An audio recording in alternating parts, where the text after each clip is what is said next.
Welcome, everyone. Welcome to our first San Jose State University Collaborative for Reaching and Teaching the Whole Child Institute on social emotional learning, on social emotional dimension of teaching and learning.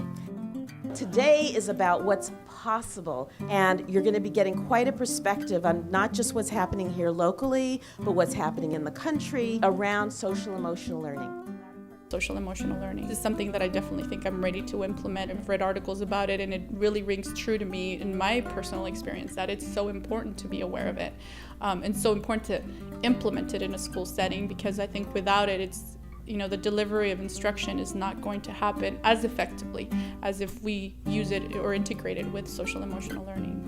Social and emotional learning is a movement. It is a change in the climate of schooling in the nation. So having this conference was really great to kind of get a look at how somebody else is already doing it, so that we can learn from University of British Columbia, learn from San Jose State, and really, use that springboard to implement at the University of Texas as well.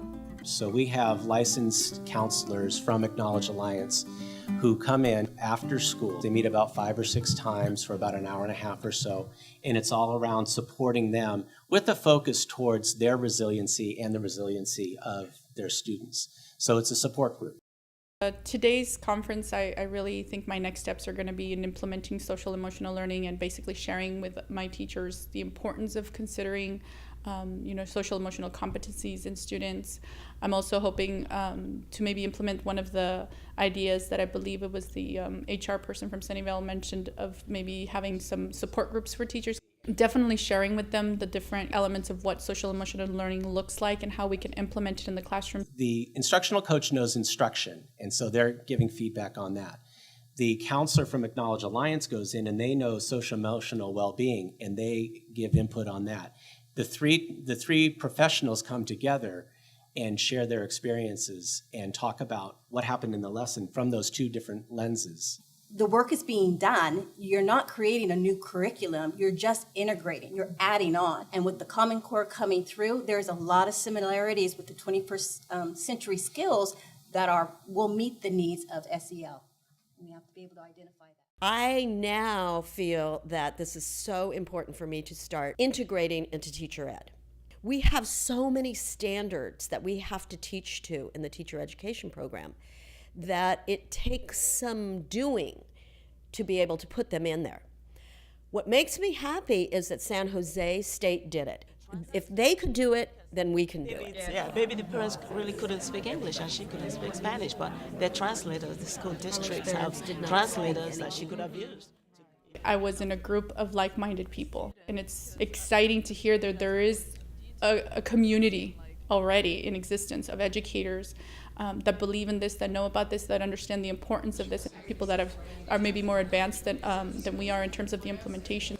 So I excelled in math, but no one took the time to check my writing.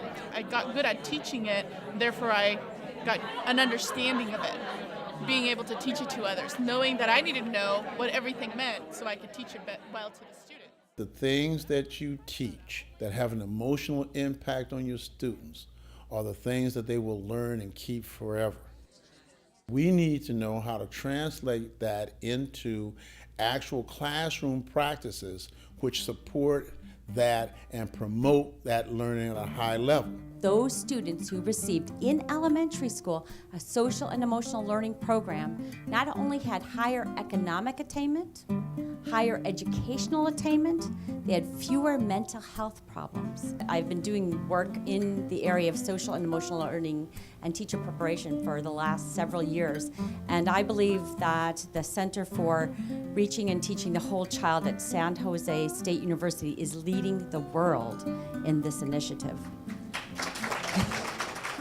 We need to start to find a better way that I can relate to you as a human being and somebody I care deeply about, and that you can relate to me as the same, and that we help each other toward whatever future we're going to go into. And if we don't solve those things, then education will be something that will be viewed by future generations as something that failed.